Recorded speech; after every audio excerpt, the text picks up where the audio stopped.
لام شمسية ولام قمرية، واحدة نقولها واحدة خفية. القمرية زي ما هي، زي الباب والعين والقلب. عايز تقولي حاجة على أنكل وزين؟ طب انا مش عايز ذكريات البنت عن البيت كلها تبقى من امها كانت نايمه طول الوقت. انت ماليش غيرك، انت عارف. وبعدين شفت من ورا الباب ان وزين كان حضن جامد قوي قوي. يلا انت بتعمل ايه؟ دخلت زي ما قلت. يوسف قول لي هو كان لقيته. بيعمل ايه؟ يوسف عنده اب واحد، انت حط صوتك كده. تعالي. مساء الفل، ازيكم؟ كلنا شفنا في مسلسل لام شمسية مشهد يوسف وزينة وهما في المحكمة. مشهد مليان مشاعر متشابكة، ذنب وعار وألم. قد ايه كان مكتوب بذكاء شديد، وإخراجه كان في منتهى الحساسية. نظرات طويلة من يوسف، تردد، وبيجري يترمي في حضن زينة. صمت ونفس، والعيون بس بتتكلم، وجملة واحدة: أنا أسفة ليك قوي يا يوسف. قد إيه كم المشاعر دي لأطفال في سنهم كانوا متحملينه. يوسف وزينة شالوا مسؤولية عاطفية كبيرة جدا، مش بتاعت ناس سنهم، وبسبب مشاكل كبار ما قدروش يحلوها. وكل يوم أطفال كتير بيعيشوا نفس القصة. النهاردة هنتناقش مع بعض عن تأثير المشاكل اللي ما بين الأسر والأزواج، وإزاي بتتنقل للأولاد، وإزاي بتتنقل من جيل لجيل، والأهم إزاي نكسر الدايرة دي، لأن ده جزء من مسؤوليتنا. هنتناقش في كل دوت مع المعالج النفسي ومتخصص في الفاميلي كونستليشن، واللي هي بالعربي النسق العائلي أو الوقوف العائلي، مع الأستاذ منير الشاذلي. صباح الفل. صباح الفل. ايه الاخبار؟ اخبارك انت؟ اخيرا عرفنا نظبطها. الحمد لله. بقالنا بجد شويه. متحمسه جدا جدا جدا للمناقشه النهارده، وانا كمان وللميكانو وكل الحاجات الممتعه اللي هنعملها مع بعض. ان شاء الله. طبعا هنعمل ده النهارده من خلال مناقشات لطيفه على شخصيات ومشاهد مسلسل لام شمسيه، وتحيه طبعا كبيره جدا للصناع بتوعه على الشغف والحب والصدق اللي كان وصل لنا من العمل، وعلى الفكره ان هم برضو فكره جريئه جدا طبعاً. ان هم يتكلموا في حاجه بيتهيألي ناس كتير قوي كانوا يخافوا ان هم يتكلموا فيها. شجاعه كبيره منهم، عشان كده النهارده نحاول نبقى شجاعين زيهم ان شاء الله. ان شاء الله. تمام. طيب منير، عرفني اكتر شويه بنفسك. انا اسمي منير الشاذلي. بشتغل في مجال العلاج النفسي بتقنيه الفاميلي كونستليشن او بيسموها الوقوف العائلي. اللي انا بحب اسميها اكتر الديناميكيه الاسره او النظام الاسري. وانا اكشلي الباك جراوند بتاعي مش كده خالص. الباك جراوند بتاعي كنت بشتغل في الكونسلتنج والتريننج، وقعدت شويه بصور، وبعدين eventually I landed او يعني بعد شويه وصلت للموضوع بتاع الثيرابي، وبشتغل فيه دلوقتي بقالي حوالي 15 ده years. من حظنا. ده شرف طيب كبير. ممكن تقول لي تشرح لي يعني ايه فاميلي كونستليشن بطريقه بسيطه للي اول مره يسمعنا؟ هو بصفه عامه فاميلي كونستليشن ممكن نقول ان هو احد تقنيات العلاج النفسي. هي المخترع بتاعها او الفاوندر بتاعها، الراجل اللي حط الاصول بتاعتها، اسمه بيرت هالينجر. هو راجل الماني لسه متوفي من حوالي 3-4 سنين. راجل من الناس اللي في رايي ناس مهمين قوي في مجال العلاج النفسي. يعني ما انا في رايي ان انا بحطه على نفس المستوى بتاع كارل يونغ وفرويد، يعني من الناس الكبار قوي. والتقنيه ببساطه بتتكلم على فكره ان احنا حاجات كتير قوي في الطريقه اللي احنا بنتصرف بيها او في الطريقه اللي احنا بنفكر بيها بيبقى ليها دايما جذور متعلقه بالاسره اللي احنا جينا منها، بنماذج شفناها في عيلتنا او نماذج حتى ما شفناهاش بس خدناها بشكل ممكن نسميه طاقي، ممكن نسميه جينات من حاجات حصلت في العيله من قبل كده. ليه اصلا ديناميكيه الاسره مهمه؟ عشان خاطر احنا ما ينفعش ان احنا نبص على البني ادم لوحده من غير ما نبص على الباك جراوند اللي هو جاي منه، الخلفيه اللي هو جاي منها. فمعظم الناس ده كلام دراما قوي. بالظبط، كلام دراما بالظبط. معظم الناس انت لو شفتي البني ادم لوحده بس ممكن تشيطانيه، ممكن تشوفيه ملاك، كل الحاجات دي. انما لو شفتي البني ادم وشفتي الفاميلي هيستوري اللي جاي وراه، امه وابوه ازاي اتربوا وازاي ربوه، هو نفسه اتعامل ازاي مع المواقف اللي هو مر بيها في علاقته بامه وابوه وفي علاقته بالجدود بتوعه والكلام ده كله، هتعرفي ان كل بني ادم في الدنيا هو عباره عن نتاج اللي هو مر بيه. من السهل عليا ان انا اشيطن الشخص واقول اصل الشخص ده وحش الشخص ده كويس. بس هو كل الناس البدايه بتاعتهم ان هم كان ليهم ام واب، والام واب دول خلفوهم، كانوا فاضيين ليهم ما كانوش فاضيين ليهم، كانوا قادرين يقربوا منهم ما كانوش قادرين يقربوا منهم. كل الحاجات دي بتاثر. فاحنا بقى طبعا التاثير الاساسي هو الام والاب، بس كمان في تاثير تاني كبير ليه علاقه بالجدود وجدود الجدود وحاجات زي كده. يعني احنا مجرد جزء صغير من نظام كبير قوي عائلي ونظام كبير قوي حتى مجتمعي. يعني احنا الفرد هو جزء من نظام اكبر. ودي حاجه مهمه قوي ان احنا نبص لها واحنا بنبص على البني ادمين. نقدر نقول ان احنا لما نبص من فوق اكتر ونبص على الجذور ديت بنتعاطف مع الحد ده اكتر. دي حقيقه جدا. وبنتعاطف وبنعرف برضو لما نحل ان احنا نحل من الجذور. لان مشكله الحل على المستوى السطحي ان هو بيبقى حل مؤقت بس ما بيديش ما بينهيش المشكله. يعني زي كده مثلا لما الواحد يكون عنده صداع فيروح واخد حاجه للصداع، هو ممكن يكون الصداع ده جاي عشان مشاكل في العين، مشاكل في الرجل، مشاكل في اي حاجه، بطنه وجعاه. فلو انا خدت الحبايه الصداع هيروح بس مشكله الرجل تفضل موجوده والعين انصان. المشكله العاطفيه او النفسيه هتفضل موجوده بالظبط. حتى لو انت خدت لها مسكن. وده اللي معظم الناس بتعمله، ان هم بيشوفوا مسكنات، بيروحوا يعملوا اكتيفيتيز ممكن تريحهم وقتيا. بس هو الحقيقه ان العلاج دايما علاج متعب. يعني العلاج النفسي بصفه عامه مش علاج سهل، بس هو ده اللي بيجيب. يعني لو علاج كويس طبعا هيجيب من الاخر. يعني انت عارف الاوحش بالنسبه لي ايه في موضوع ان احنا بناخد مسكنات في المشاكل النفسيه او العاطفيه؟ انه انت بتاخد مسكن اوكي وانت بتفضل مكمل كده، بس المشكله دي بتتنقل للي بعدك، دي حقيقه لابنك لبنتك زي ما انت لسه قايل. يعني فانت بتورث حاجه اسوأ من الحاجه الجسديه. بالظبط. هو في مقوله دايما بتقول ان الحاجات اللي ما بتتحلش لازم ولادنا ياخدوها، والحاجات اللي ما اتحلتش عند اهالينا احنا لازم هنتاثر بيها بقى لانهي درجه. لو احنا ابتدينا نشتغل على نفسينا ممكن التاثر ده يبقى اقل، انما طول ما احنا ما بنشتغلش على نفسينا التاثر ده بيبقى اكبر بكتير. تمام. طيب لو احنا خدنا مسلسل لام شمسيه وطبقنا الفاميلي كونستليشن او النسق او الوقوف العائلي دوت على الاسر والشخصيات اللي فيه، عشان نفهم اكتر مشكله زينة ويوسف وازاي هيتاثروا نفسيا وعاطفيا بعد كده، ايه رايك نلعب اللعبه دي؟ يلا نلعب اللعبه. حلو جدا. طيب فاكر المشهد بتاع يوسف؟ ده اكتر مشهد بصراحه بيأثر فيا قوي، لما يوسف بيخش وهو بيلعب فيديو جيم مع اخوه وبيحط السماعات على ودن اخوه. قد ايه الولاد، لانه كان سامع خناقه طارق ونيلي وكان عايز يحمي اخوه. يعني قد ايه ولد في السن دوت، اعتقد ان يوسف كان سنه 9 أو 10 في المسلسل، يتصرف تصرف سابق سنه للدرجه دي. هو اوكي، خلينا نقول حاجه معينه، ان الاهل الام والاب بيعملوا اي حاجه على مستوى العقل الواعي لاولادهم. الاولاد بيعملوا اي حاجه على مستوى العقل اللاواعي لاهاليهم. فاي مشكله عند الاهل الولاد لازم يشيلوها حتى لو الاهل ما اتكلموش. وطبعا لو الاهل اتكلموا المشكله بتبقى اكبر، لان كمان الولاد بيمروا بالتجربه ويبقوا حاسين بحاجه. لو الاهل ما اتكلموش هم لسه الولاد حاسين، فاوتوماتيكلي الولاد بيكبروا لما بيكون في مشاكل بين الاهل وبعض. فطبعا الموقف ده بيمثل حاجه زي كده. ده دلوقتي اوتوماتيكلي لما الام والاب بيتخانقوا، او هي مش امه، هي المفروض هي كير جيفر اللي هي الشخص اللي واخده بالها منه، بس ستيل هي في النهايه هي بتقوم بدور الام في الوقت الحالي. هي كمان بتلعب دور مش دورها بالظبط كده. فلما ده بيحصل اوتوماتيكلي ايه اللي هيحصل؟ اوتوماتيكلي الولد هيحس ان في مشكله وهيحاول ان هو يحمي اخوه من هذه المشكله. فالولد هنا بدل ما يبقى تحت الام والاب هيبتدي يطلع فوق وياخد باله من اخوه الصغير، دور المنقذ لاخوه. والدور ده هيتعب الولد بعد كده. لما نيجي نلعب بالعرايس هنتكلم عن الموضوع ده طبعا. طيب ممكن بقى دلوقتي نلعب بالعرايس. يلا بينا. يلا بينا نلعب بالعرايس على ترومان شو. البوستر اللطيف دوت.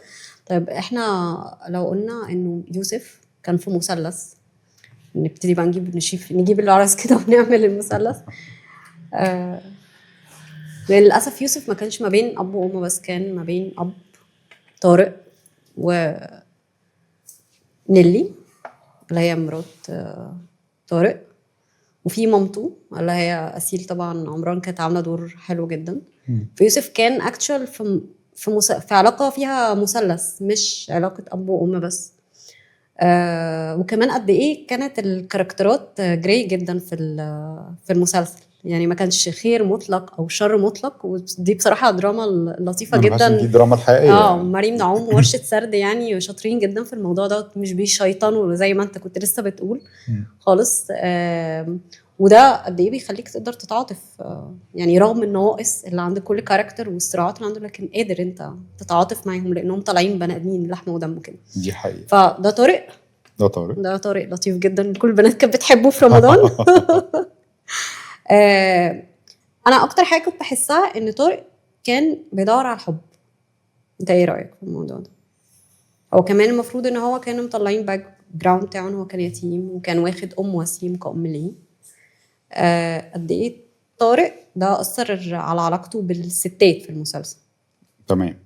هو طبعا احنا كلنا بنتاثر بالباك جراوند، زي كنت لسه قايل، الباك جراوند اللي احنا جايين منه.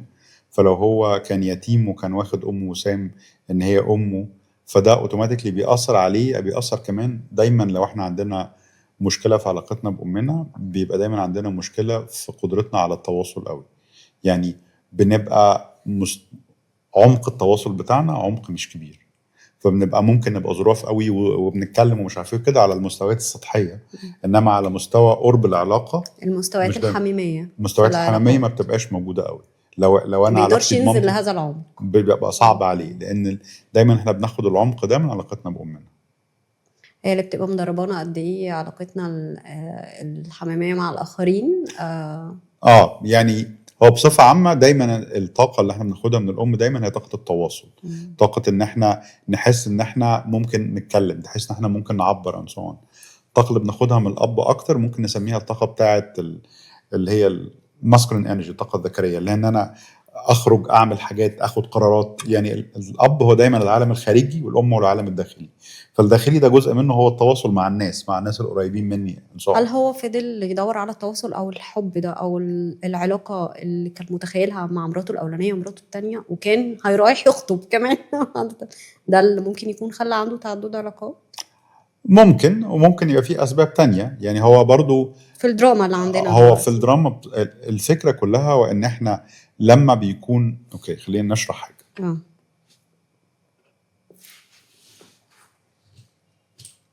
كل شخص في دول ليه ام واب، تمام.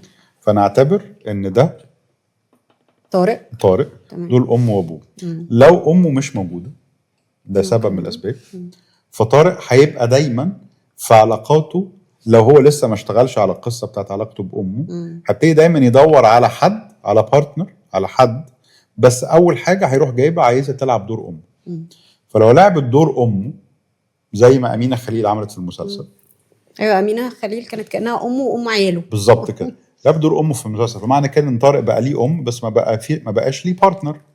فهيدور على بارتنر. عشان كده كان بيدور على البنت اللي رايحه بالظبط كده. بس فهو اوتوماتيكلي، وعشان كده في العلاقات اللي زي كده بيبقى حتى علاقه طارق بامينه بيبقى فيها نوع من انواع ان هو واخدها مسلم بيها، ان هي لازم تكون موجوده، ان هو مستغرب لو هي يعني العلاقه مع الامهات دايما بنبقى احنا متوقعين منهم اكتر من علاقتنا بالبارتنر. علاقه البارتنر وعلاقه اتنين متبادلين طبعا. كل واحد بيدي للتاني، شراكه المفروض، شراكه. انما علاقه الام او الاب بينا ان احنا بناخد منهم في المطلق وبنبقى شاكرين ليهم المفروض وبس. فاوتوماتيكلي لو هو هنا ما اشتغلش على القصه دي لازم هيجيب واحده يحطها هنا في الاول ويدور على واحده. وهو كان هنا بيبقى عايز احتياجات من نيلي اللي هي احتياجات الام اللي ما تتبش. بالظبط. في حاجه اصلا كمان هنا يعني فكرتني بحاجه، انه أسيل عمران، انا للاسف مش فاكره اسم الكاركتر، كان هي عندها ازمه ان هي مش قادره تبقى ام. كانت بتقول ده للدكتور نفساني، فهو اختار شريكه في الاول مش عارفه تبقى ام اصلا، مش هتبقى ام ليه، يعني ما رفتش تبقى ام ليه، وده اكيد غلط يعني، ولا تبقى ام ليوسف. بالظبط كده، بالظبط كده. فهو عشان كده احنا دايما لما ناس تيجي تقول لي انا عندي مشكله في علاقاتي مثلا، اول حاجه ببص عليها ببص على المستوى اللي فوقيه. لو المستوى ده احنا مش مستريحين معاه، عندنا فيه مشاكل، عندنا فيه احكام كده، اوتوماتيكلي هو هيبقى بيدور على المستوى. تعرف الازمه جايه منين بالظبط. طيب لو رجعنا ليوسف بقى ورجعنا للمثلث تاني بتاع يوسف، نشيل دول. سوري. أوكي. كان في طارق وفي نيلي. اتكلم بقى على الطرف اللي بياخد باله دلوقتي من طارق، نيلي. كان عندها تروما ليها علاقه بالتحرش، والتروما دي ما كانتش محلوله، هي اصلا ما كانتش فاكراها تقريبا، كانت بتحلم بيها. يعني كانت بتحلم، يعني طبعا عقلها اللاواعي والاحلام كانت بتحاول تفكرها بيها بس هي ما كانتش فاكراها. فلو اتكلمنا على بقى انه الطرف اللي بياخد باله من يوسف كان عنده التروما دي، ده برضو كان ممكن يكون مأثر على يوسف ازاي؟ اوكي، هو احنا في العادي احنا بنتاثر قوي بامنا وابونا في الحاجات المحلوله او مش محلوله ليهم. ففي الموضوع بتاع يوسف في هنا اللي هي الكير جيفر، اللي الام البديله اللي هي كانت بتلعب الدور بتاع امه، فهو بيتاثر بيها برضو تاثر كبير. يعني لازم الطفل دايما بيتاثر بالطاقه بتاعه المكان اللي هو موجود فيه. فالعلاقه اللي بين ابو يوسف طارق ونيلي هتاثر على يوسف شاب زي ما يكون بالظبط نيلي هي امه في هذه الحاله في الداينامكس دي. اوكي. وطبعا هي كان عندها مشاكل والخوف بتاعها الزايد والكلام ده كل ده برضو جزء من الانرجي او الطاقه اللي رايحه ليوسف المتاثر بيها. اوكي. وكمان كان في عندهم مشكله في العلاقه بسبب التروما بتاعتها. ما ده بقى الكلام اللي احنا محتاجين يعني ندخل فيه بشكل اكبر شويه. القصه الاساسيه في العلاقات هو ان العلاقه بين الزوج والزوجه لازم يكون فيها علاقه حميميه. لازم يكون في العلاقه الحميميه تكون مريحه للطرفين، لطارق وليه. طيب عشان بس الكلام ما يبقاش متلخبط، لانه احنا العلاقه الحميميه الاولانيه كنا بنقول بس قد ايه انه العلاقه العاطفيه المفروض تبقى عميقه، علاقه التواصل، لكن دلوقتي العلاقه الحميميه بنتكلم على العلاقه الحميميه، بنتكلم على العلاقه الجنسيه. تمام. طول ما العلاقه دي فيها مريحه بالنسبه ليه ومريحه بالنسبه ليها، الاولاد هنا في امان. تمام. صحيه بمعنى ان هو يكون مبسوط وان هي تكون مبسوطه. تمام. مش ان حد يكون مبسوط تاني، لا. كويس. لما بيحصل فيه مشكله في العلاقه دي ايه اللي بيحصل؟ بيبعدوا عن بعض. تمام. لما بيبعدوا عن بعض معنى كده ان هنا في فجوه من الطاقه الجنسيه الغير مفعله. وبرضو العلاقه العاطفيه برضو نفس الكلام. العلاقه العاطفيه طبعا فيها بتتاثر طبعا بالتبعيه. بس عشان احنا بنتكلم عن التحرش بشكل خاص، فبنتكلم ان هنا الفجوه دي بتبقى فجوه جنسيه. الاولاد لازم يتشدوا فيها. لما الاولاد يتشدوا فيها هيتشدوا فيها كده، فالولاد هنا هيبقوا شايلين طاقه مش بتاعتهم واكبر من سنهم. الاولاد اللي بيتشدوا هنا، هو طبعا في القصه بتاعت يوسف هو المثال هو الاقل شيوعا. لو احنا بقى ممكن نتكلم عن المثال الاكثر شيوعا، بعد كده نرجع لقصه يوسف. لو افترضنا ان هنا كانت البنت هنا هتتشد هنا تروح واقفه بين الام والاب.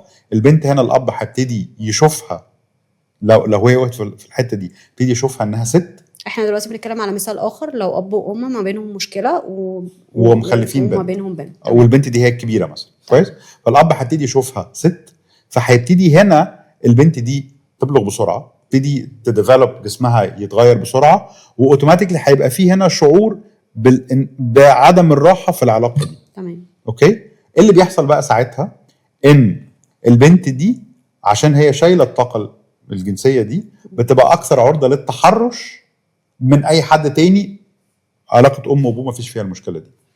اوكي. وده مثال شائع في دول كتير، ان دايما البنت ده احتمال ولا دي حاجه علميه؟ لا، دي حاجه علميه. بنسميها انسيسترس داينامكس. تمام. هي داينامكس اللي بتؤدي لمشاكل ليها علاقه بالمنطقه دي. تمام. فلما البنت بتتشد هنا اوتوماتيكلي الاب هيبتدي يشوفها ست، ما يبقاش يشوفها بنت. فاوتوماتيكلي الاب هيبقى عنده حل من اتنين: يا اما الاب نفسه يتحرش بيها، وده بيحصل، يا اما في معظم الاحوال بقى اللي بيحصل الاب يروح زقها بعيد. لما يزقها بعيد هيعمل ايه؟ يبتدي يبقى مش عايزه تقعد على رجله، يبتدي مش عايزه تلبس لبس قصير في البيت، يبتدي دايما علاقته بيها يبقى فيها الحته بتاعت ان هو عايزها دايما تبقى يعني شايفها فتنه، ممكن نقول كده. فاوتوماتيكلي البنت دي فجاه ثقتها في نفسها هتقل، لان الاب اللي كان بيقرب منها هيبطل يقرب منها. وبعدين هي شايله الطاقه دي، فالطاقه دي اللي هي شايلها ايه اللي هيحصل؟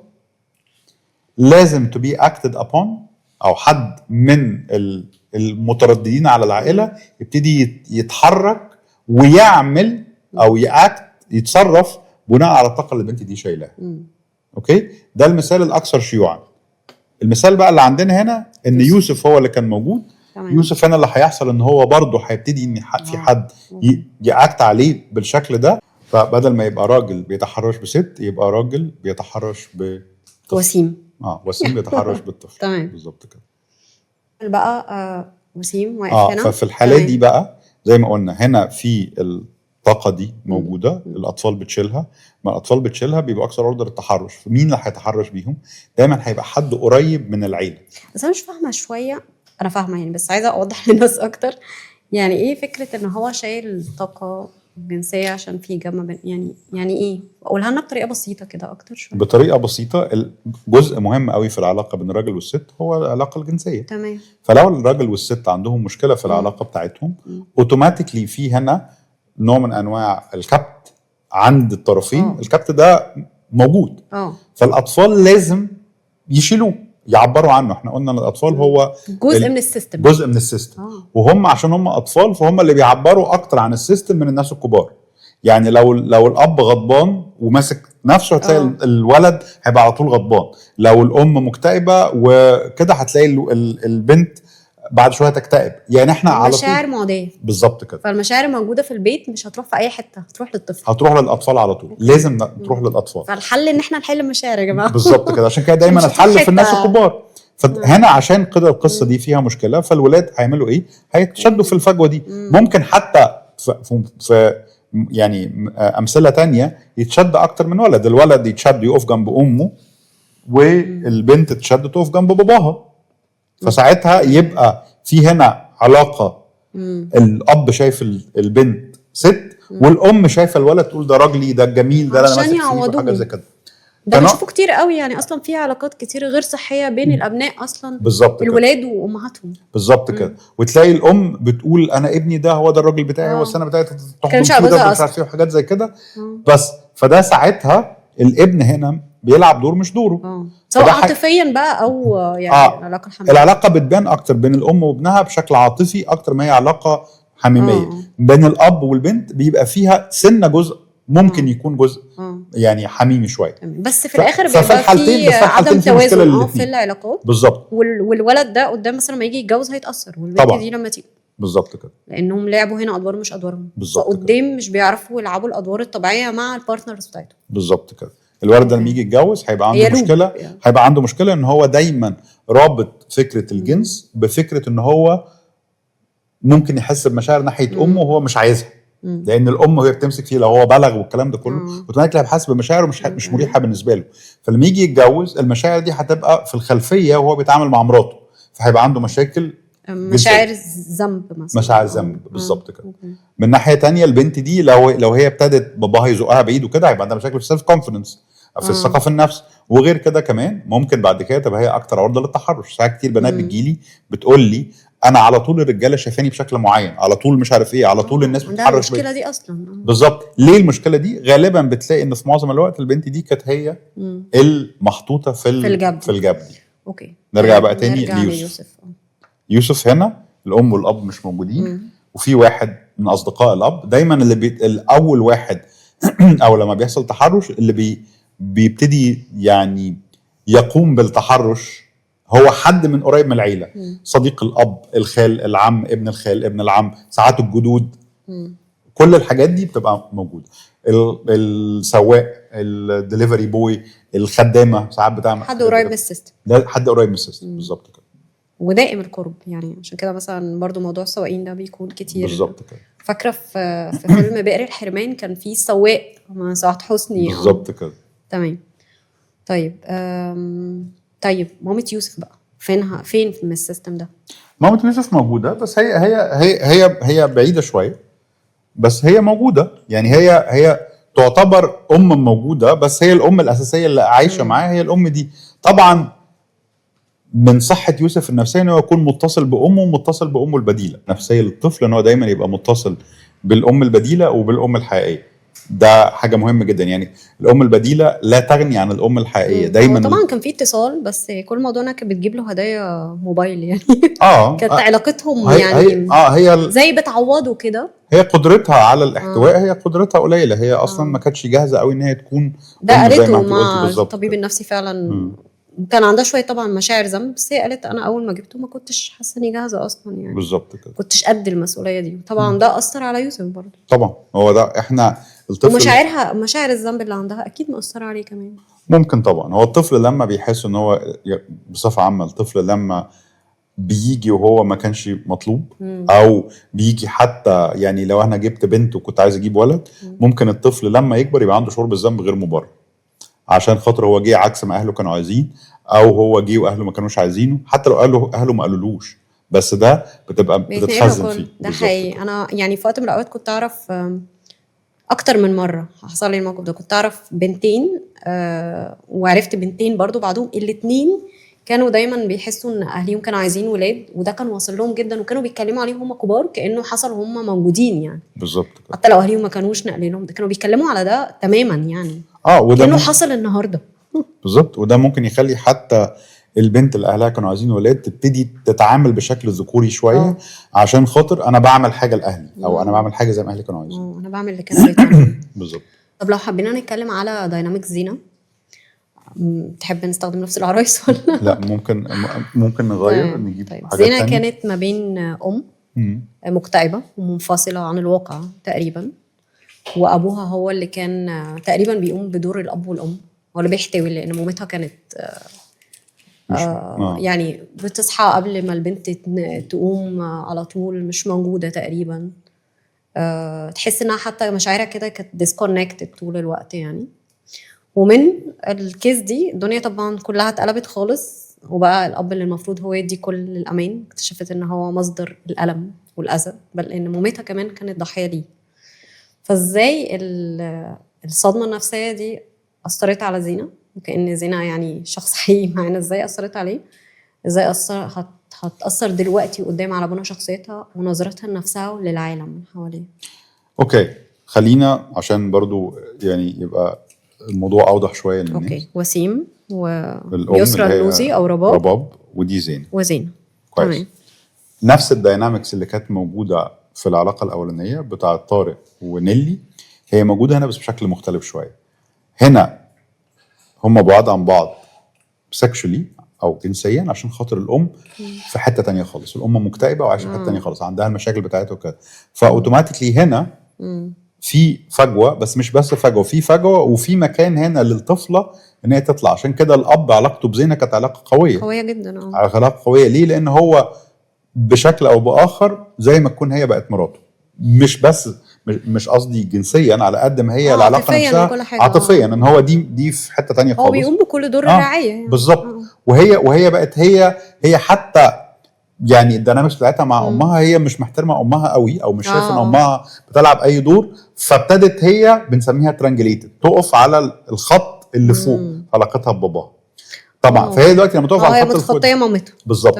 ففي الحاله دي ايه اللي هيحصل؟ البنت دي اوتوماتيكلي برضه هيبقى فيه سكشوال انرجي موجوده، بس غير كده كمان، ودي القصه الاساسيه، ان البنت دي هتبقى دايما اكبر من سنها، بتلعب ادوار اكبر من سنها، بتبقى دايما عايزه تاخد بالها من الناس الصغيره. ليه؟ لان هي ابتدت بدل ما كانت طفله بقت حد اكبر. اوكي. وده هيأثر عليها في علاقاتها بعد كده، لما تيجي بعد كده تتجوز او تعجب بحد هتعجب بناس وهتلاقي الناس دي كلها معتمده عليها، هتلاقي الناس دي كلها رايحه لها. كل الكلام ده من غير ما تكتشف ان ابوها عنده مشكله يعني. ده احنا في الستيج الاولانيه. بس انا هلعب معاك بقى كمان، هعمل حاجه. اوكي. فاكر المشهد اللي كان بيغسل لها شعرها في اول، هو كان بيلعب دور باباها. هو كان بيلعب دور باباها. هو برضو المشهد ده برضو في حاجه انا يعني في حاجه هنا ما كانتش مفهومه قوي في المسلسل. لا، اعتقد ان في جزء من الدينامكس دي ان هو كان مش عايز رباب تبقى موجوده في الصوره. يعني هو يعني كان مسيطر عليها. كان مسيطر عليها، بس انا اعتقد وده بناها كمان من الاول ان اهلها ما كانوش، اهلها كانوا اوفر بروتكتيف ليها برضو، ده كان البنى. وهو لما جه سيطر عليها اكتر بس انا هو زي ما يكون هو كان مبسوط ان رباب بتاخد ادويه وفي حته تانية خالص. يعني هو زي ما يكون ما كانش عايز ان رباب تتحسن. اكيد. هو سايكوباتي اصلا بالظبط يعني. فاوتوماتيكلي مش بس عنده مشكله تحرش. وده برضو يديني انا شعور ان في هنا حاجه في الدينامكس دي، ان كان في تحرش للطفل. لان هو ما كانش عايز الام، وحتى كان في كده حوار ده شعور، بينهم. لكن حقيقه المسلسل يعني في النهايه مش كده ممكن. بس انا قصدي ان هو حتى كان في حوار علاقته بالام، كان بيقول لها انت مش عارف ايه، وانت ليه ما نسيتيش، يعني في كده حاجه كده تحسي ان هو في داينامكس ما بانتش قوي. بس في القصه دي هو ما كانش عايزها تبقى موجوده. وهو اوتوماتيكلي كان مسيطر عليها، عشان هي اصلا جايه من باك جراوند مسيطر عليها بالظبط. فهي دلوقتي بقتش موجوده. هو دلوقتي بقى واقف هو والبنت. وهو دايما هو عنده طبعا في حاجه مهمه برضو، ان احنا من السهل ان احنا نشيطن الشخص اللي بيعمل المشاكل، او الشخص اللي هو الشخص السيء في الروايه دي اللي هو وسيم. بس وسيم هو نتاج لايه؟ نتاج لام واب تانيين. بالظبط. الاب ده كان بيعتدي عليه اعتداء عنيف، والام دي كانت turning a blind eye، كانها مش واخده بالها، كانها مش موجوده، والام ما كانتش بينهم كان بيقول لها انت كنتي مسافره اصلا. بالظبط. والحوار ده كمان كان حوار قوي جدا، لان هو غير انها كانت مسافره، لما هو حب يروح لها ويستنجد بيها في وقت من الاوقات، هي عملت ايه؟ ما فتحتش الباب في الاخر خالص. فهي الام الباترن بتاعها او النموذج بتاعها في التعامل مع المشاكل، انا بعيد عن الموضوع، انا مش هقف، انا هاخد جنب، انا هختفي. فهو كان بشكل او كان في تعنيف جسدي من ابوه، وامه ما كانتش موجوده. وطبعا ما نعرفش برضو هل الباك جراوند بتاعه هو تم التحرش بيه او حصلت له مشكله او حاجه زي كده. هو المفروض يكون مصدر الامان بتاعه بالظبط هو كده. اللي بيعنف عليه.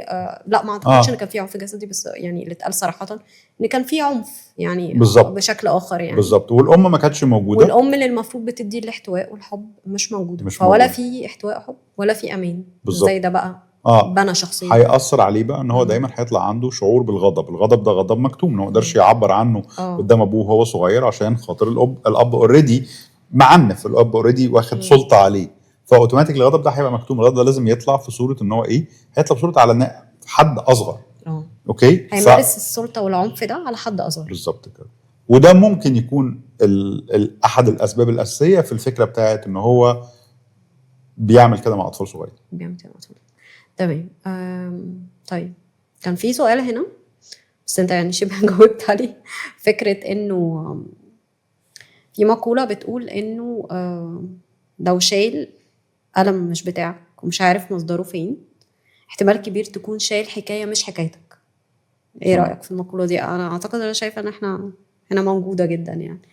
يعني زينة تورثت المشكله دي زي ما الفاميلي كونستليشن فعلا بيقول من الاجداد او الاجداد. الاب بقى مكانها بدل ما تبقى هنا ما بين اب وام طبيعيين، بقى مكانها هنا اصلا. وقدام لما تبقى ام ومع شريكها واولادها هيحصل نفس المشكله، يعني البورد كلها هيبقى فيها مصايب مكمله. بالظبط. بالظبط. ازاي نقدر نكسر الدايره دي؟ هو على حسب، يعني انا لما بشتغل على حسب مين اللي جاي لي. لو اللي جاي لي زينه هقول لها تنزل تقف هنا وتبطل تلعب الدور ده مع بعض. طبعا بتاخد وقت، بتاخد ان احنا لان هي الفكره كمان مش ان انا انزل العب الدور بتاعي كبنت او كولد بعنف او غضب ناحيه امي او ابويا. العنف او الغضب ده ما بيحلش المشكله. هو الفكره ان انا انزل العبه باحترام، بس اقدر احط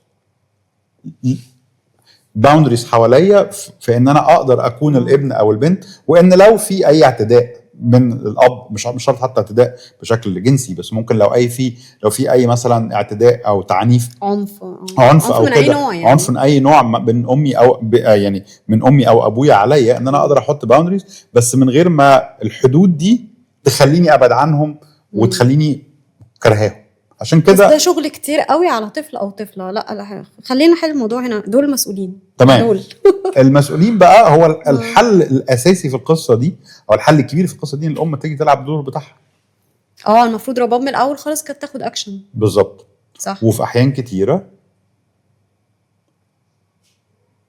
ممكن نقول ان بيبقى في الام حاسه ان في حاجه، زي ما رباب كانت حاسه ان في حاجه بس ما خدتش اكشن. ما ده اللي كانت بتصرخ فيها. بالظبط. والمشاهدين كلهم كانوا قاعدين بيصرخوا. لان هي عارفه، هي حاسه ان يعني في حاجه. بما ان ده خلاص ده كده خلاص، ده ما فيهوش حل ده. فكانت دي لازم هي اللي تاخد اكشن. بالظبط. حمايه. بما ان ده مش بيعمل حمايه، ده بالعكس بيسبب الم لما هتعرف قدام، وسبب لها شيم وكل حاجه. سوري. فكانت المفروض ان نعمل اول تقوم بالاحتواء والحمايه، هي ما كانش عندها اوبشن تاني. بالظبط. بس هي طبعا واضح ان قدراتها هي ما كانتش قدرات كبيره كأم في هذه المنطقه، عشان الباك جراوند اللي وراها برضو ما كانش مساعد قوي. فهو دايما الدينامكس دي بتيجي ان يعني لازم تكون الام موجوده، ولازم يكون يعني دايما الام او الاب هم الحل في القصص بتاعت الاطفال. يعني انا لما بيجي لي حد سنه اقل من 18 سنه بقول لهم لا، انا عايز الام والاب، اشتغل الام والاب الاول، لان هم دول الاساس، والاطفال بتفضل تشرب الطاقه اللي موجوده او المشاكل اللي موجوده دي، اللي يشيلوا المسؤوليه دي ويحلوها كمان. بالزبط. يعني كبيره قوي عليهم. اوكي. وهي اللي هتعمل مشاكل في الاجيال اللي بعد كده. وبالنسبه لوسام بقى حاجه مهمه برضو جدا، ودي حاجه ممكن تزعل شويه ناس من الكلام اللي انا هقوله، ان البنت تقطع اتصالها بوسام. ده مش حاجه كويسه ليها. يعني ده في لما اكتشفت ان هو ابوها عنده مشاكل. في جزء من السؤال كمان كنت بقول لك الصدمه كمان ازاي اثرت على نظرتها لنفسها ونظرتها للعالم. طبعا هي هيبقى مصدر، يعني المشكله الكبيره ان احنا لما البنت بتبقى واقفه هنا بتبقى في احيان كتيره قوي شايفه ان باباها ده هو البطل، هو يعني هو بيسميه، حتى بنسميها اسم ان هي البرنسس، الاميره بتاعت الاب. لو هي اميره الاب اوتوماتيكلي كل مملكه الاب دي هتنهار قدامها، فدي هيخلي عندها ازمه كبيره قوي في الثقه في الحياه عموما، وفي الاب طبعا، بس في الحياه عموما. والام اللي ما كانتش بتلعب الدور دي، هي ما بتلعبش الدور اصلا، فهي اوريدي عندها ازمه ثقه مع الام. فده كل الكلام ده كل الكلام ده كلام كبير قوي على الطفله دي. كمان بقى لو الاب ده اتسجن زي ما طلع في المسلسل، وهم منعوا البنت انها تقرب منه او زقوها بعيد عنه، ده مش كويس للبنت. يعني عدم اتصالنا باهالينا دايما مضر لينا، عشان خاطر لما البنت بتعمل انفصال عن الاب ده اوتوماتيكلي هيتعبها نفسيا بعد كده، حتى لو كان الاب ده مذنب. يعني هي ممكن، ده مش معناه ان الاب ما ياخدش جزاء، ومش معناه اي حاجه، بس معناها ان البنت لازم تكون في اتصال بينها وبين الاب، عشان ده هيديها نوع من انواع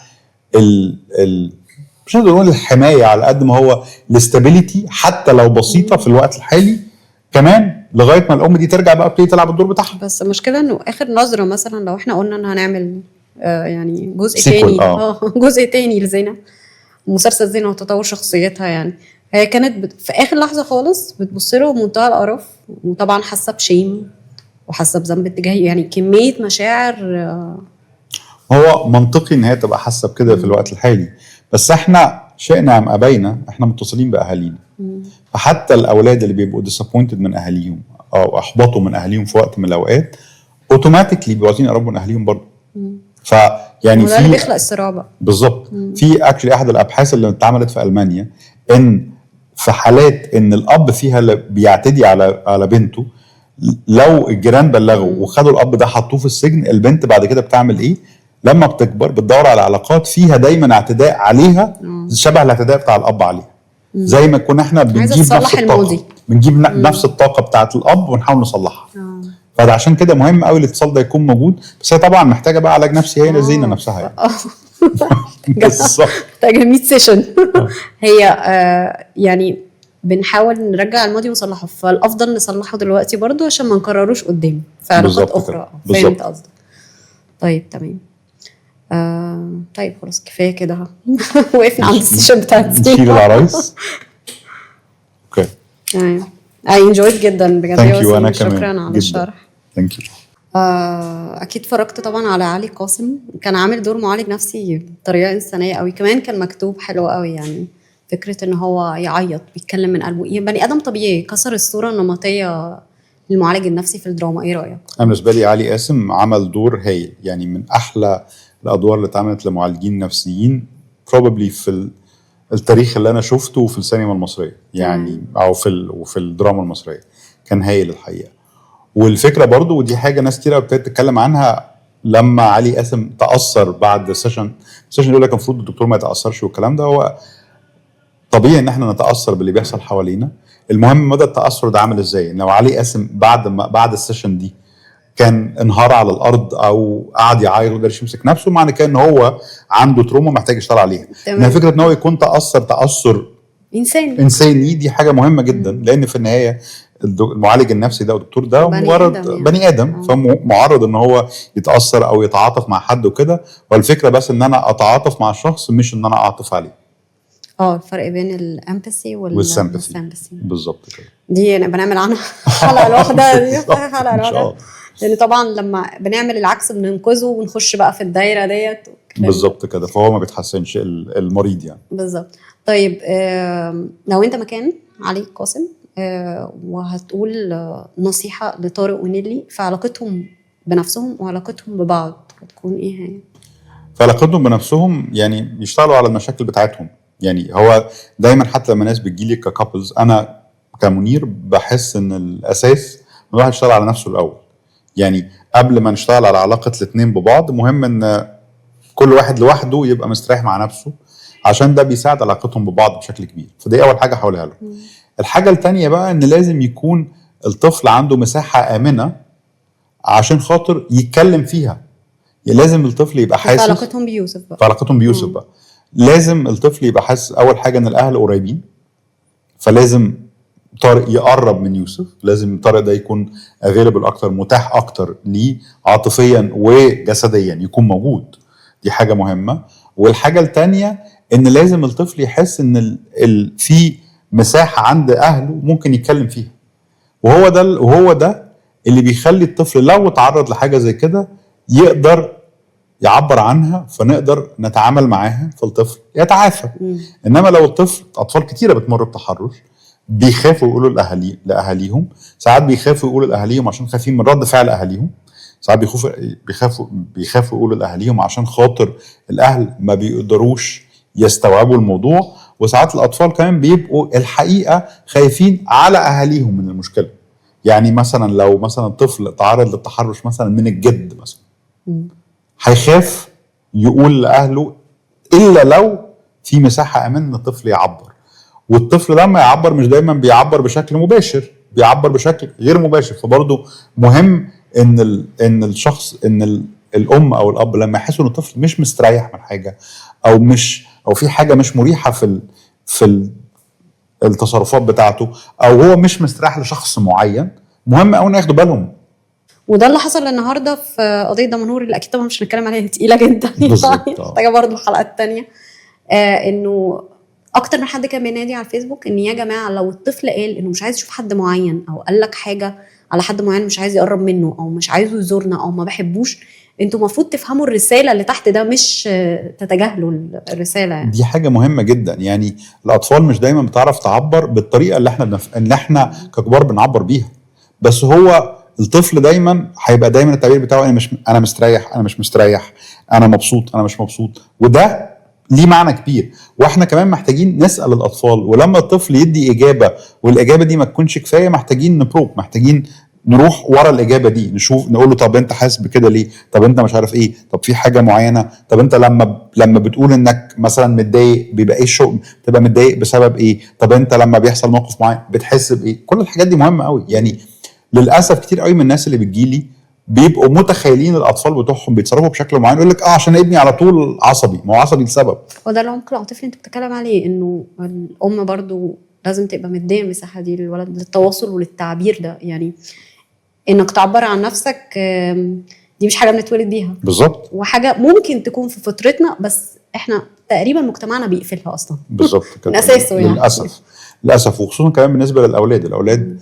احنا الاولاد قصدي هنا الذكور، يعني ما بيتربوش على ان هم يعبروا عن مشاكلهم او عن عواطفهم. يعني المفروض الولد يبقى راجل، والراجل ما بيتكلمش وما بيعيطش ويبذل مش عارف ايه. فده برضو بيخلي فيه صعوبه في التعبير عن الاطفال. التبعيات العظيمه اللي بتحصل لما الرجاله او الستات ما يعبروش عن نفسهم على المدى الطويل، او الحاجه دي تتقفل عندهم. ما هو اي حاجه ما بيتمش التعبير عنها لازم بعد كده تطلع. فاحنا لو انا مريت بتجربه ما قدرتش اتعامل معاها، لازم تطلع بعد كده في وشي. لو انا مريت، يعني عارف هو التروما، تعريف التروما اللي هو الصدمات النفسيه هو ايه؟ ببساطه ان في حاجه حصلت وانا ما قدرتش استوعبها، ما قدرتش اتعامل معاها. يعني هو التروما هو عباره عن حاجه حصلت بقت كلكعه كده وانا مش قادر اتعامل. لما بتعامل معاها بديها مساحه، لما بديها مساحه بتهدى. يعني اي حاجه انت زنقاها في مجال صغير، ده معناها ان هي ايه؟ ان هي عملت مشكله، حل المشكله هو ايه؟ توسع.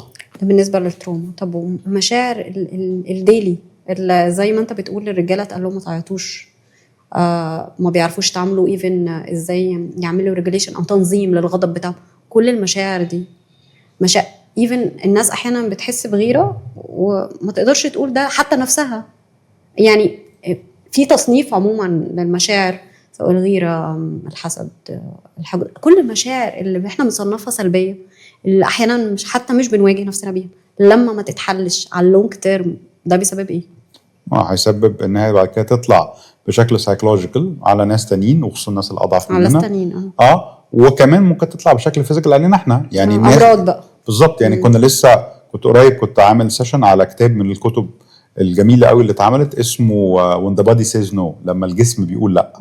الكتاب ده بيتكلم على ان معظم الناس اللي بتمر بمشاكل صحيه في سن صغير معظمهم ليهم باترن معين. الباترن ده او النمط الحياه ده هو ايه؟ هم الناس اللي دايما ظراف وبييجوا على نفسيهم وبيعملوا كل حاجه لكل الناس ومش عارف ايه. الناس دي لو بنسميهم بيبل بليزر، الناس دي اوتوماتيكلي بيشيلوا اكتر من دورهم، فكل ده بيطلع عليهم بعد كده. وحتى الراجل نفسه كان بيقول حتى من الحاجات اللي هو استشهد بيها، يعني بيقول ان معظم الناس اللي ماتت في سن صغير لما بيعملوا النعي بتاعهم، لا كان الكلام دايما المضر الكتير اللي الناس بتقوله عليهم هو ايه؟ عمره ما قال لا، كان دايما انسان جميل، كان بيجي على عشان خاطر الناس كان خفيف، كان بيعمل كل حاجه للناس. فدايما الناس اللي على طول متداس عليها هي الناس الاكثر عرضه، الناس اللي متداس عليها والناس اللي ما بتقدرش تعبر عن مشاكلها. كل ما هو الجسم بيخزن الكلام. تمام. طيب لو رجعنا للزوجين، يعني طارق ونيلي، لو في ازواج زيهم وما حلوش المشكله دي وما شالوش المسؤوليه دي او ما كانش عندهم الوعي الكافي ده وما حلوش المشكله بتاعتهم العاطفيه، سواء في علاقتهم بنفسهم او في علاقتهم ببعض، ايه التبعيات اللي ممكن تحصل؟ ان الاولاد هيطلع عندهم مشاكل، وان علاقتهم ببعض هيطلع فيها مشاكل.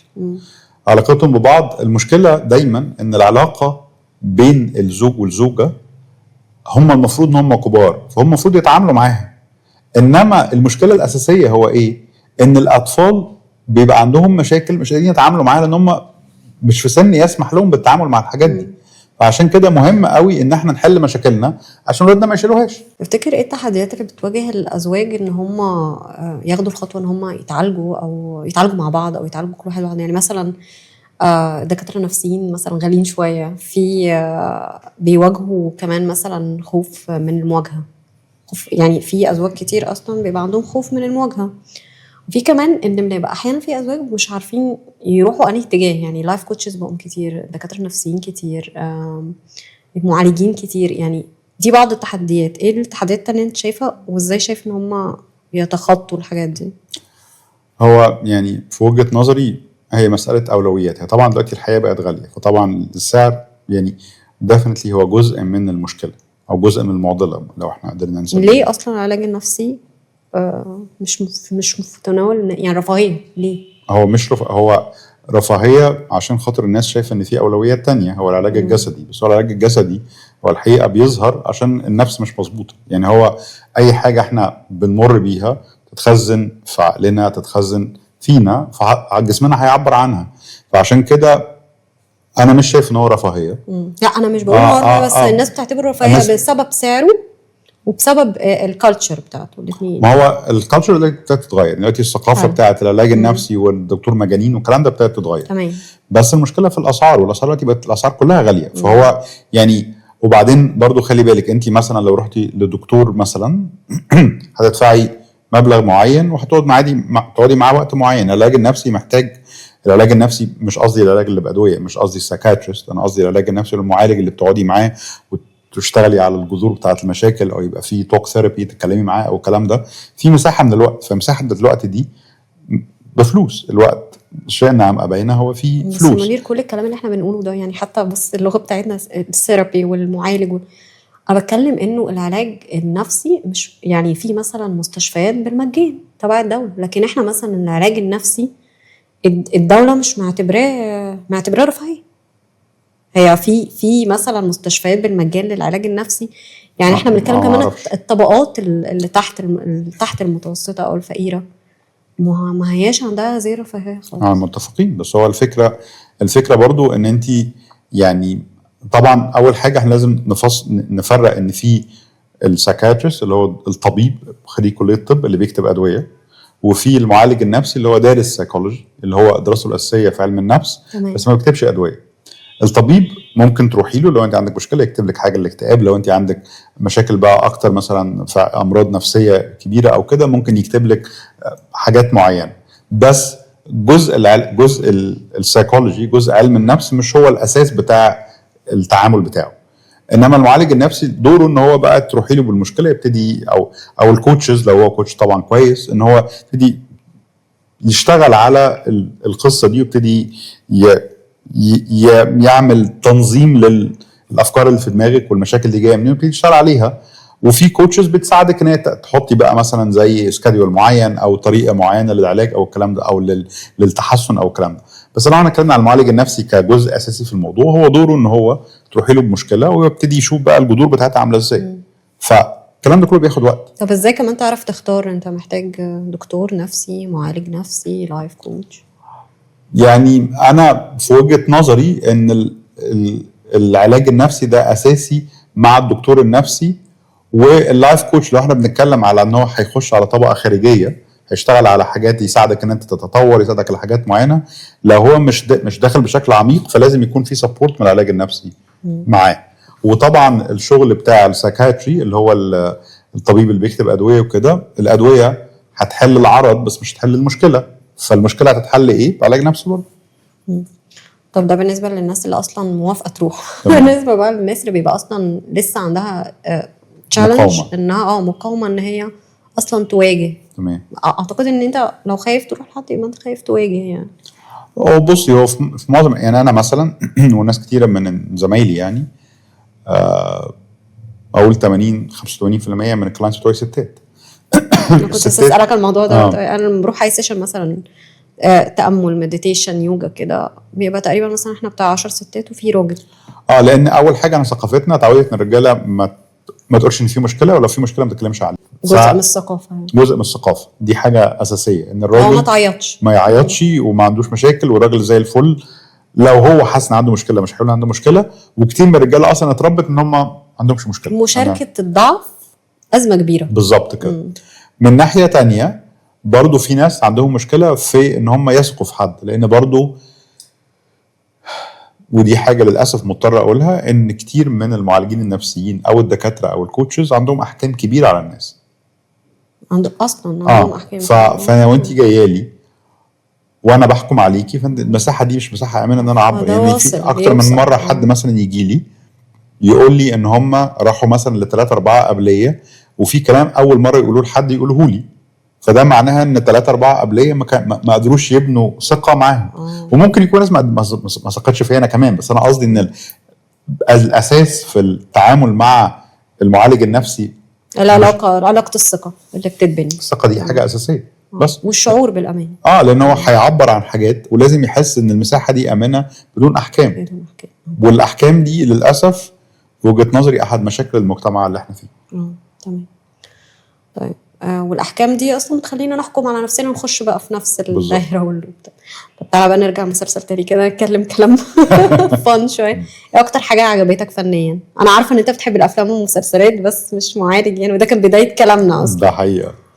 انا بالنسبه لي جرأة الفكره طبعا الاخراج كان جميل جدا، الشوطات والكادرات طبعا كريم الشناوي يعني. لان انا عشان كمان انا كنت مش عارف التصوير زمان، ففكره برضو الكادرات والسيمبوليزم ان هو دايما بيطلع في الباك جراوند حاجه عايزه تعبر عن الفكره، حتى لو مش كل الناس فاهماها، بس على مستوى الباطن الناس ممكن تحس بيها.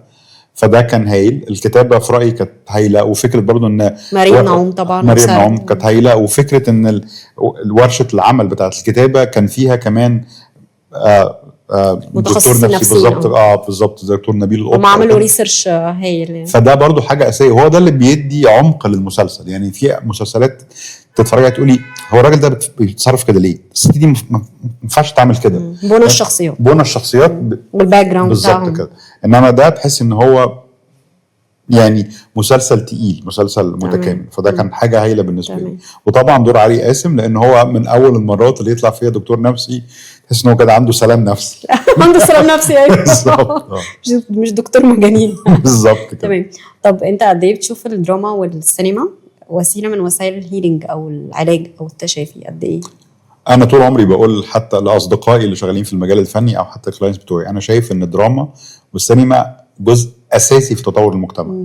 يعني فكره ان انا اعبر عن اللي بيحصل في المجتمع ده جزء طبعا، بس انا بغير حاجه في المجتمع. لا يعني الناس بتتواصل او بتشوف الممثلين او الفنانين او كده كرول مودلز، particularly الاطفال الصغيرين او مش اطفال، مراهقين يعني. فالناس دي لما بتتصرف تصرفات غريبه او بتبتدي تعمل حاجات غريبه، الناس دي بتبتدي تمشي وراهم، الجيل الجديد. فلما بيكون في دراما طالع فيها او الافلام طالع فيها نماذج كويسه، لان البلد فيها نماذج كويسه احنا، بس المشكله ان معظم الاحيان اللي بيحصل ان احنا بنركز على النماذج اللي عندها مشاكل. يعني لا، في نماذج كويسه، في نماذج عندها سلام، في ناس طيبين، في ناس جدعان، يعني الحاجات دي موجوده. فانا اعتقد ان ده دور اساسي في الدراما. مش بقول ان الناس تطلع تنصح، بس هو ده ذكاء الدراما، ان انت تواجهي مشكله وتطلعي كاركتر. زي ما كنا بنتكلم على المسلسل، تطلعي كاركترز ما فيش فيهم ناس وحش، يعني كلنا في منطقه رماديه، ما فيش حد فينا ملاك بجناحات، ولا في حد فينا شيطان ماسك شوكه، كلنا بني ادمين. فمهم قوي ان المساحه دي تبقى موجوده. وكل البنى والعمق اللي انت بتتكلم فيه ده، واحنا اصلا في السيناريو يعني بنعمل حاجه اسمها تريتمنت، فهي معالجه فعلا. فانت اما المعالجه دي فعلا تطلع ناس متشيطانين وتقول حاجات بقسوه جدا ومش متعاطف خالص مع الابطال، وبالتالي انت مش متعاطف مع اللي بيتفرج عليك، انت مش متعاطف مع الابطال اصلا، والمشاهد مش هيعرف يتوحد مع الابطال وهكذا. يا اما انت فعلا حابب شخصياتك ومتعاطف معاهم، فالحب والصدق ده بيوصل للناس. فهي دي يا المعالجه كده يا المعالجه كده. بالظبط كده. فنفس الحب والصدق والامان ده يا بيبقى موجود في العمل يا لا. هو انا رايي برضو ان ده جزء مجتمعي، لان احنا بنميل في المجتمع لان احنا يبقى عندنا دواليتي، ان احنا كويس ووحش، طيب وشرير. يعني احنا التعدديه في المجتمع بتاعنا مش موجوده قوي، على الرغم ان الاساس في الحياه هو ان مفيش حد في الاكستريم ده والاكستريم ده، كلنا واقفين في النص يعني. بالظبط. هو نفس فكره الاحكام. عايزه اقول لك انه الكاتب اصلا برضو لو بيحب الشخصيات مش هيحكم عليهم، فهيعملهم جراي، هيتعاطف معاهم. ونفس الكلام الكاتب اصلا اللي هو عنده مشكله مع الاحكام، فالعمل عشان كده بيطلع في الناحيه التانية من المعالجه. دي حقيقه. طيب قول لي بقى، بما انك بقى بتحب الحاجات للدرجه دي، الاعمال الفنيه، يعني اكتر فيلم او مسلسل انت اصلا اتفرجت عليهم وشكلوا لك، يعني ودوك اصلا ان انت تدرس العلاج النفسي او كده، في حاجه زي كده؟ بصي، انا من زمان بحب الموضوع بتاع العلاج النفسي، يعني حتى رغم ان انا ما درستش طب نفسي، انما انا كنت دايما مهتم بالمجال بتاع العلاج النفسي من وانا صغير. بس من اكتر الافلام اللي اثرت فيا قوي وطلع فيها دكتور نفسي، بس ده كان دكتور مش معالج نفسي، يعني كان طبيب بيكتب ادويه وكده، بس كان هايل في الباك جراوند بتاع السايكولوجي. كان فيلم اسمه جود ويل هانتنج.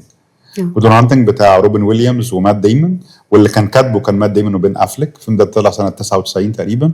كان فيلم عظيم، والعلاقه اللي بين المريض وبين الدكتور كانت علاقه من العلاقات الجميله جدا اللي انا شفتها، وده اثر فيا قوي كفيلم.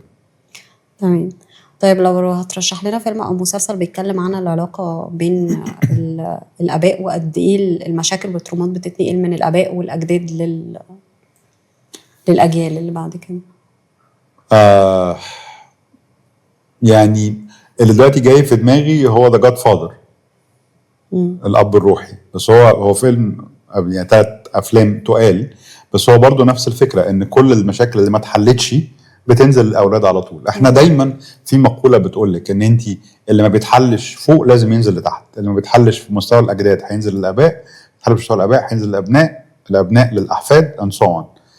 المثال الاوضح طبعا. بالظبط. وده يجرنا لحاجه مهمه، ان احسن حاجه انا ممكن اعملها لاولادي ان انا اشتغل على نفسي. مفيش حاجه انا ممكن اعملها لاولادي احسن من ان انا ابقى انسان مستريح. دي احسن حاجه، مع احترامي لكل حاجه، التعليم، الاكل، الشرب، ان انا اجيب لهم، ان انا كل الكلام ده مهم طبعا جدا. انما مفيش حد جالي من الاولاد وقالوا لي ان انا كنت زعلان عشان بابايا مثلا ما جابليش الكرة اللي انا كنت عايزها وانا صغير، او ما جابليش بلاي ستيشن 5 لما طلعت وانا كان عندي 4. ممكن يبقوا يزعلوا كدلاله على اهتمام الاب او عدم اهتمامه، انما الاساس دايما هل انا ابويا كان موجود ولا لا، هل انا امي كانت افيلبل، انا امي كنت قادر اتكلم معاها ولا لا. فرق بين المسؤوليه العاطفيه والمسؤوليه بتاعه الاكل والشرب. طبعا الاساس احنا كبني ادمين الاساس فينا هو المشاعر، او هو ان احنا نكون مستريحين. كل الحاجات التانية دي مهمه، بس حاجات تانية تيجي على مستوى في رايي انا مستوى بعد كده، وخصوصا علاقه الاباء بالابناء. يعني احنا المشكله دلوقتي اللي بنواجهها كتير قوي هو فكره ان الاهل عشان ظروف الحياه والفلوس والكلام ده كلهم بيجروا على طول، فما فيش افيلابيلتي للاولاد، مش حاسين ان في الاهل متاحين لا عاطفيا ولا مكانيا. ممكن يبقوا موجودين كمان وما عندهمش ومش موجودين بس مش متواجدين بالظبط. ولو حتى متواجدين وهم مش حالين حاجات برضو عاطفيه، يعني مش شايلين مسؤوليه عواطف نفسهم. يعني الحاجات دي اللي مش محلوله دي بتتنقل، ففي نفس الوقت انت ما شلتش المسؤوليه اللي عليك يعني. بالظبط. وبعدين حتى كنت انا مره حتى عملت فيديو بتكلم على فكره الكواليتي تايم، فكره ان انا اقضي وقت مع اولادي. كواليتي تايم ده مش معناها ان انا قاعد معاهم وانا ماسك الموبايل وهم بيلعبوا ايباد، لا كواليتي تايم ان انا قاعد بتكلم معاهم، ان في بيني وبينهم حوار، ان انا تواصل، حتى التواصل ده ربع ساعه في اليوم او نص ساعه في اليوم، بس الولاد يبقوا حاسين ان انا موجود وانا حاسس ان هم بيعملوا ايه او تواصل معاهم والكلام ده كله. دي حاجه اساسيه. منير بجد متشكره قوي، مبسوطه قوي، ونعمل حلقه بقى عن جاد فازر. كان اول اتفاق ما بيننا لو تفتكر. ان شاء الله نورتني. انا كمان اتبسطت جدا، شكرا ليكي جدا. كلنا محتاجين نتشاف ونتسمع، وكلنا جوانا جروح محتاجين حد يطبطب عليها. لو عندكم مشاكل في علاقاتكم محتاجين تواجهوها، لان المواجهه هي شجاعه كبيره، واننا نشارك ضعفنا وجروحنا مع بعض شجاعه اكبر، والشجاعه دي هي اللي هتفتح قلوبنا وتساعدنا اننا نفتح قلوب اجيال كتير جايه من بعدنا. اتفرجوا على مسلسلات وافلام واتبسطوا، لان المسلسلات والافلام والدراما من الحاجات اللطيفه جدا والممتعه اللي بتخلينا نقرب ونتعاطف مع نفسنا ومع بعض اكتر. وما تنسوش تعملوا سبسكرايب لقناتنا، قناه مورفو على اليوتيوب، وتشاركوا الحلقه مع اي حد محتاج ان هو يسمع. نشوفكم الحلقه الجايه. لام شمسية ولام قمرية، واحدة نقولها واحدة خفية. القمرية زي ما هي زي الباب والعين والقلب، والشمسية متخبية زي السر وزي الذنب، والقمرية لام منطوقة موجودة.